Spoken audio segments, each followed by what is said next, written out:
Hello बच्चों, नमस्कार। स्वागत है आपके अपने यूट्यूब चैनल एग्रोटेक स्टडी में और मैं हूं अरविंद यादव। कैसे हैं आप लोग? उम्मीद करता हूं सभी बच्चे बहुत अच्छे होंगे और अपनी तैयारी में जी जान से जुटे होंगे। बच्चों, प्रैक्टिस टेस्ट आज मैं लेकर आया हूं और प्रैक्टिस टेस्ट इसलिए लेकर आया हूं क्योंकि जिन बच्चों ने थ्योरी पढ़ ली है उनको प्रैक्टिस टेस्ट की इस समय सबसे ज़्यादा आवश्यकता है। और जिन लोगों ने थ्योरी लगा ली हो, 1 से 2 बार या 3-4 बार पढ़ लिया हो, उनको अब प्रैक्टिस टेस्ट लगाना बहुत ज़रूरी है। क्योंकि आपको पता है जो एग्ज़ाम होना है उसमें ऑब्जेक्टिव क्वेश्चन आने हैं। तो एक कंपटीशन या प्रतियोगी परीक्षा को निकालने का, चयन होने का, सिलेक्ट होने का एक ही तरीका होता है। पहले थ्योरी पढ़नी है और थ्योरी के बाद प्रैक्टिस टेस्ट जितना हो सके उतना लगाना होता है। तभी जाके हम लोग एक वहाँ तक पहुँचते हैं कि हमारा चयन हो सके, हमारा सिलेक्शन हो सके। तो अब जो समय है, जिन्होंने थ्योरी पढ़ ली होगी, पहले से थ्योरी पढ़ रहे हैं, उनको प्रैक्टिस जितनी हो सके प्रैक्टिस करनी ही है। ये ध्यान रखें आप लोग। और आज हम एक प्रैक्टिस टेस्ट लेकर आए हैं जिसमें आपके बहुत सारे क्वेश्चन आपके एनिमल हस्बेंड्री से और बहुत सारे क्वेश्चन आपके क्रॉप प्रोडक्शन से मिलने वाले हैं। ठीक है ना? तो ये शुरू करने से पहले मैं एक बात और कहना चाहूँगा। जो बच्चे अभी भी डिसीजन नहीं ले पा रहे हैं कि क्या करना है, उन लोगों से बार बार ये कहूँगा कि देखिए, आप पर डे, ऐसा होता है मेरे साथ कि पर डे 10 से 15 बच्चे पर डे मैसेज करके या कॉल्स करके मुझसे पूछते हैं कि सर नोट चाहिए। और जैसे ही मैं उनसे कहता हूँ कि फ़ीस पूछते हैं कि सर फ़ीस कितनी है, तो मैं बताता हूँ 900 रुपये फ़ीस है, 1000 रुपये फ़ीस है। जैसे ही फ़ीस उनको बताता हूँ और वो गोल हो जाते हैं। देखिए, मैं आपको बताना चाहता हूँ, देखो अभी तो 1900 रुपये फ़ीस है। समझना मेरी बात को। जिस दिन पीएटी टेस्ट निकल जाएगा उस दिन काउंसलिंग आपकी होगी, तो 5000 रुपये तो आपको काउंसलिंग फ़ीस देना ही होगा। फिर कहाँ से दोगे? अभी आप 1000 रुपये या 900 रुपये की वजह से आप अपनी पढ़ाई छोड़ देते हो। समझ में आ रहा है कि नहीं आ रहा है मेरी बात? है ना? तो ऐसा काम ना करें आप लोग, है ना? यदि आपके मन में पढ़ने का है तो 1900 रुपये का लोभ लालच ना करें। बाकी अगर आपको इससे कम में कोई दे रहा है तो मुझे लगता है कम में तो शायद ही कोई दे रहा होगा। अगर दे रहा होगा तो इतना अच्छा कंटेंट, हमारे जैसा कंटेंट शायद ही कोई दे पाए। इसलिए अगर आपको दे रहे हैं तो आप लोग ले लीजिए। वैसे जिनकी 75% से ऊपर है उनको 25,000 रुपये तो मिलने ही मिलने हैं लैपटॉप योजना के अंतर्गत। तो इतना लोभ लालच ना करें। बाकी जो पढ़ना चाहते हैं वो ले लें, बस इतना कहना चाहूँगा। ठीक है ना? बुक्स फॉर्मेलिटी के लिए है अर्यंत की, उससे काम चला सकते हो, लेकिन ऐसा नहीं कि उससे सिलेक्शन हो जाए, इतना मैं ज़रूर कहना चाहूँगा। ठीक है, चलिए, तो ज़्यादा समय ख़राब नहीं करेंगे और ये प्रैक्टिस टेस्ट हम लोग शुरुआत कर लेते हैं।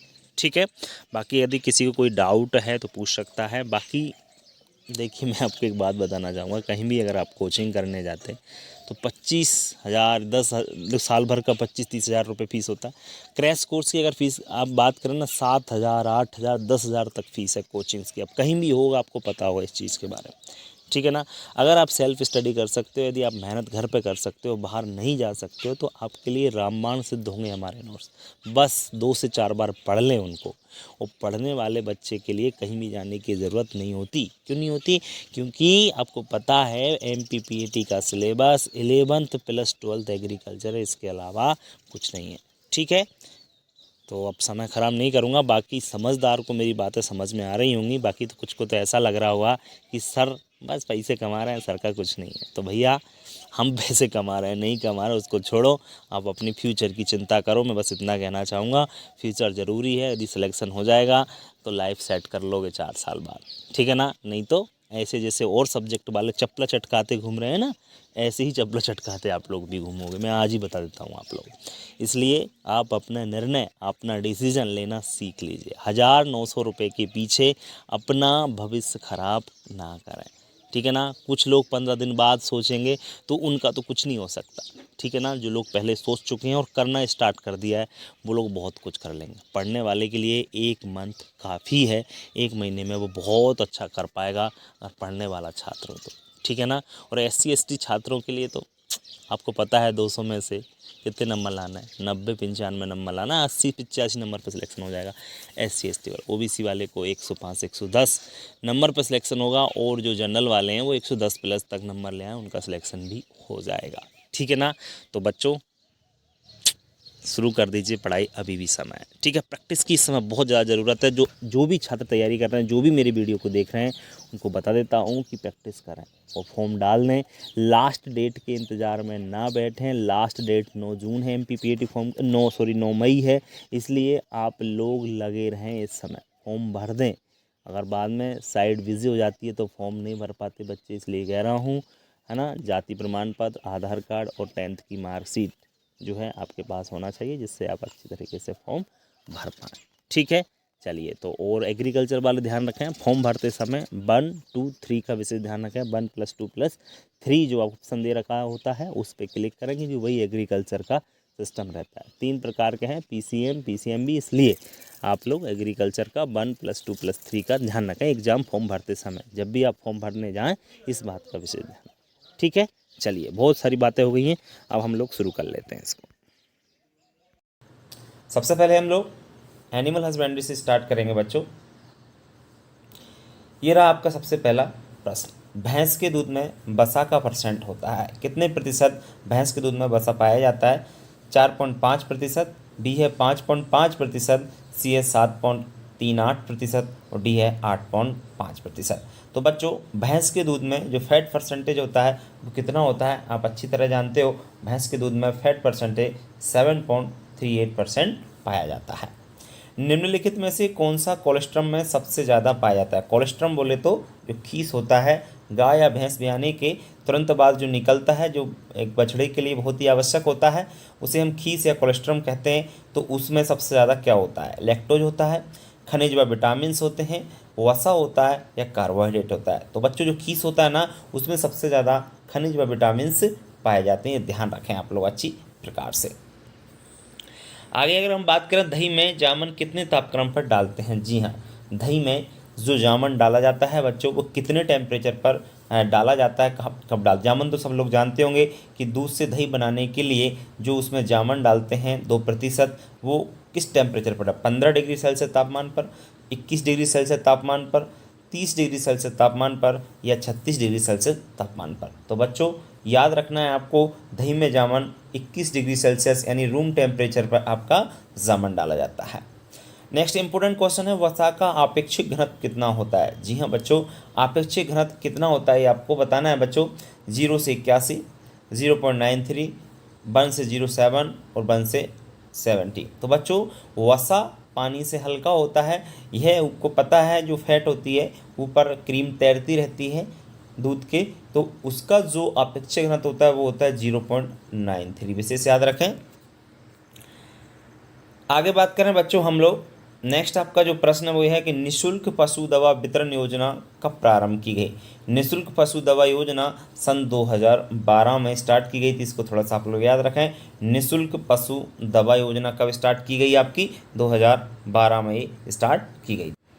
नेक्स्ट प्रश्न है आपका, बकरी विकास एवं चारा उत्पादन परियोजना किस देश के सहयोग से चलाई जा रही है? ध्यान रखना, बकरी विकास एवं चारा उत्पादन परियोजना जो चलाई जा रही है, इंग्लैंड, बी है स्विट्जरलैंड, सी है न्यूजीलैंड, डी है ऑस्ट्रेलिया। तो बच्चों, बकरी विकास एवं चारा उत्पादन परियोजना है वो स्विट्जरलैंड के सहयोग से हमारे देश में ये चलाई जा रही है।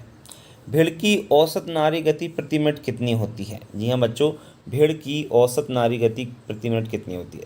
ए 60, बी है 80, सी है 100 और डी 120। तो आपने कई जगह पढ़ा होगा 60 से 80। अब इसमें बड़ा कन्फ्यूजन हो रहा है कि 60 आंसर होगा या 80, लेकिन ध्यान रखें इसका जो सही आंसर है कि 60 से ऊपर ही होती है, इसलिए 80। ठीक है ना, भेड़ की औसत नाड़ी गति लगभग 80 के वक्त होती है। आगे अगर हम बात करें, भेड़ का गर्भकाल कितने दिन का होता है? सब लोग जानते हैं 160 दिन, बी है 150 दिन, सी 114 दिन और डी है 282 दिन। बच्चों, जैसे 114 दिन तो आपका सुअर का होता है, 282 दिन आपका गाय का होता है और 150 दिन आपका भेड़ एवं बकरी का लगभग होता है। और भैंस का तो आप लोग जानते ही हो 310 दिन होता है। ठीक है, ये जरूर आप लोग याद रखेंगे। आगे बात करें हम, बकरी की किस नस्ल से पश्मीना प्राप्त होता है? सब लोग जानते हैं, बीटल से, कश्मीरी से, अंगोरा से या बर्बरी से। तो बकरी की जो नस्ल है आपकी कश्मीरी बकरी, जो आपकी जम्मू कश्मीर में पाई जाती है पहाड़ी क्षेत्रों में, वहाँ उसके बालों के नीचे पतले पतले रोए होते हैं, उन रोए को ही हम लोग पश्मीना कहते हैं, और कश्मीरी बकरी से ही आपकी पश्मीना प्राप्त होती है। ओके, चलिए बढ़ते हैं हम लोग आगे। नेक्स्ट है आपका मक्का की संकुल किस्मों की प्रति हेक्टेयर बीज दर कितनी होती है। संकुल मक्का, दो तरह की मक्का होती है, एक संकुल वैरायटी होती है, दूसरी संकर हाइब्रिड वैरायटी होती हैं। तो कंपोजिट जो वैरायटी हैं उनकी बीज दर कितनी है। ए है 18 से 20 किलोग्राम, बी है 20 से 25 किलोग्राम, सी है 25 से 30 किलोग्राम और डी है 45 से 50 किलोग्राम। बच्चों संकुल किस्मों की प्रति हेक्टेयर बीज दर आपको बतानी है, और संकुल जो मक्का है उसकी जो बीज दर होती है वो कितनी होती है, 18 से 20 किलोग्राम प्रति हेक्टेयर। जबकि जो संकर मक्का होती है उसकी कितनी होती है, संकर की हाइब्रिड की 20 से 25 किलोग्राम प्रति हेक्टेयर। ये जरूर याद रखेंगे आप।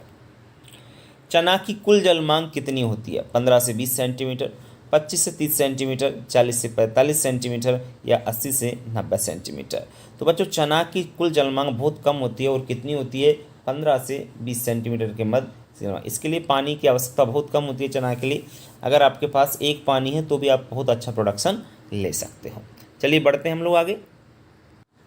नेक्स्ट है बच्चों, गाय की गिर नस्ल मुख्यतः पाई जाती है। गिर नस्ल का जो उत्पत्ति स्थान है वो कहाँ पर है, राजस्थान तथा गुजरात, आंध्र प्रदेश तथा कर्नाटक में, हरियाणा तथा पंजाब में या दिल्ली तथा हरियाणा में। तो बच्चों गिर नस्ल अपनी कहाँ की है, गुजरात की मोस्टली है, लेकिन राजस्थान में भी कुछ क्षेत्र में ये मिल जाती है। तो इसका उत्पत्ति स्थान राजस्थान तथा गुजरात माना जाएगा। ठीक है, आगे बात करें झकराना। झकराना किस पशु की नस्ल है, गाय की है, भैंस की है, भेड़ की है, बकरी। तो बच्चों याद रखना झकराना आपकी क्या होती है, बकरी की एक महत्वपूर्ण नस्ल है। किसकी, बकरी की। अगर हम बात करें आगे, अभिवस्त्र एवं अभिकालीन भेड़ की नस्ल कहाँ से विकसित की गई हैं, तो ध्यान रखना अभिवस्त्र और अभिकालीन भेड़ की नस्ल हिसार से, CSWRI मालपुरा टोंक से, CIRG या जोहड़बीड़ बीकानेर। CSWRI ये आपका सेंट्रल सीप वूल एवं रिसर्च इंस्टीट्यूट है हमारे देश का, वहाँ से मालपुरा ये टोंक में है, राजस्थान में जनरली, वहाँ से इन दोनों नस्लों को क्या निकाला गया है। इंपॉर्टेंट है, थोड़ा सा याद रखेंगे। सर्वाधिक भारी भैंस नस्ल कौन सी है, मतलब सबसे ज़्यादा वजन वाली नस्ल कौन सी है भैंस की।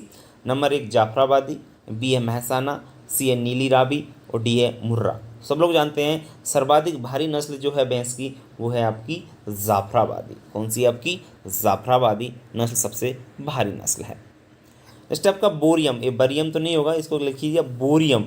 बोरियम क्लोराइड औषधि।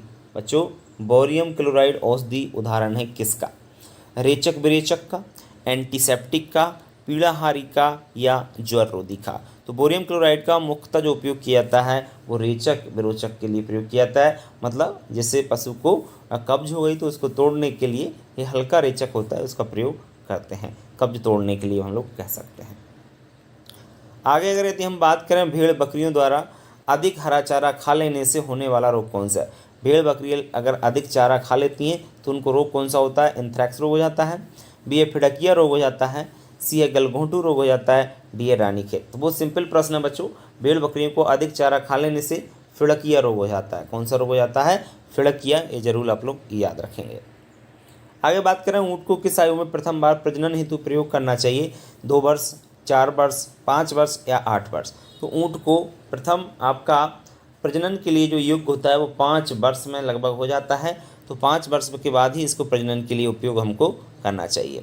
ऊँट की प्रमुख बीमारी सर्रा, ये आपको प्रोटोजोआ से होती है, सब लोग जानते हैं, और ऊँट की भयंकर बीमारी है सर्रा बीमारी। ये किसके कारण होती है, ध्यान रखना, बोरिलियो टाइबियम, ट्रिप्नोसोमा एविन्सियाई, बेबिसिया बाइजीमाना या टार्टर फिशुरेंस। तो यहाँ रखें ये ट्रिप्नोसोमा आपका एविन्सियाई नामक प्रोटोजोआ से होती है। ठीक है, चलिए बढ़ते हैं हम लोग आगे।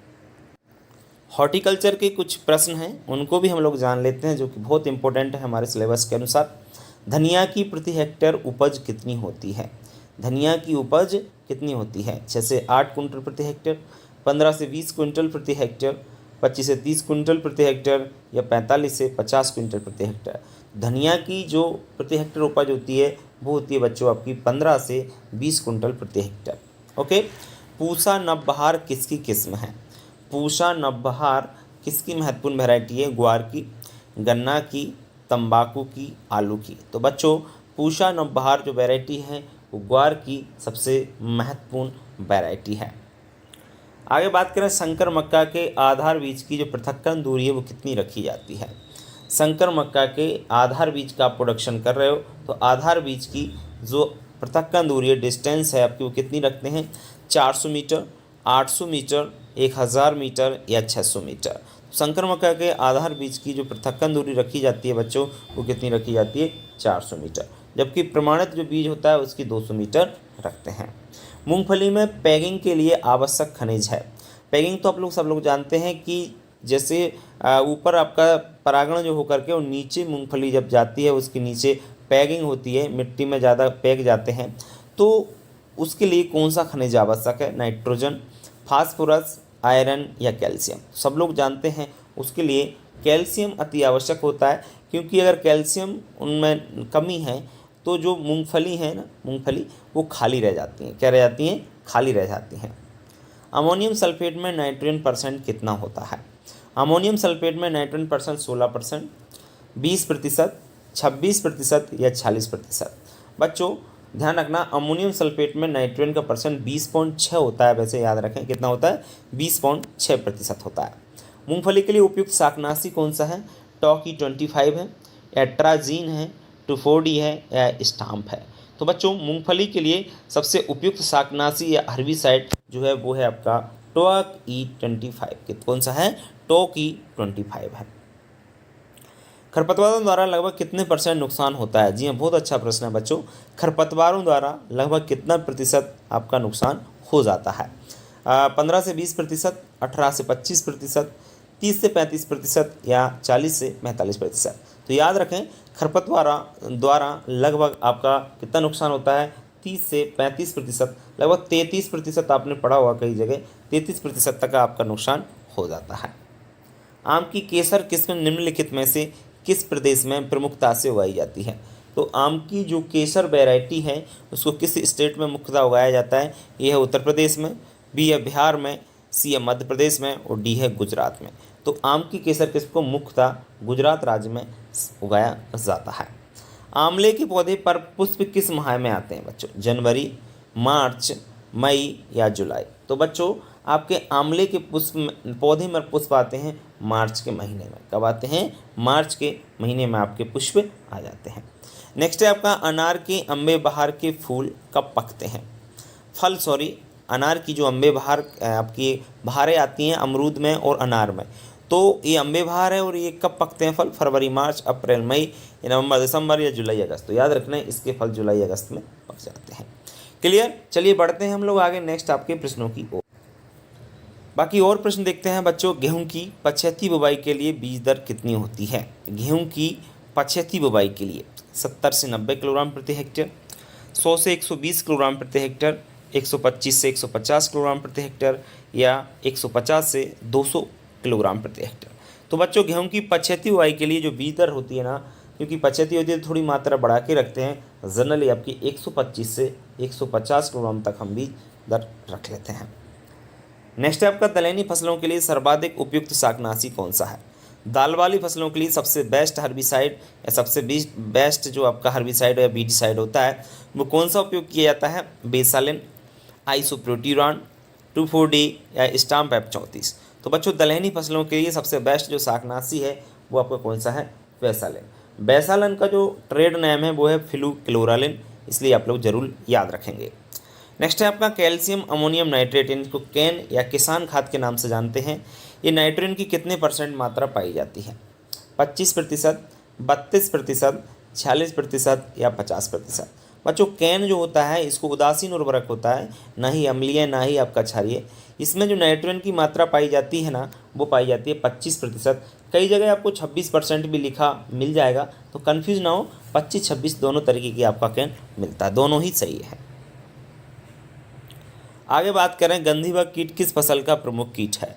गंधी बग कीट किस फसल का प्रमुख कीट है, गेहूं का, मूंगफली का, बाजरा का या धान का। सब लोग जानते हैं गंधी बग जो कीट है ये आपका धान की फसल का सबसे महत्वपूर्ण कीट है और ये धान में लगता है।